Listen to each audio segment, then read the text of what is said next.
மாற்றம் வேண்டும் என்று நினைத்தால் நேரத்தை சரியாக யூஸ் பண்ணுங்க. நேரம் பொன் போன்றது. நீங்கள் எதை வேண்டுமானாலும் பணத்தால் வாங்க முடியும்.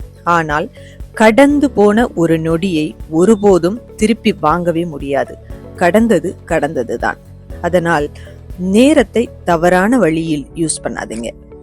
இதுவரையில் நான் எதுவுமே சாதிக்கவில்லை என்று சொல்வீர்களானால் பரவாயில்ல, இனிமே என்ன பண்ண வேண்டும் என்று யோசிங்க.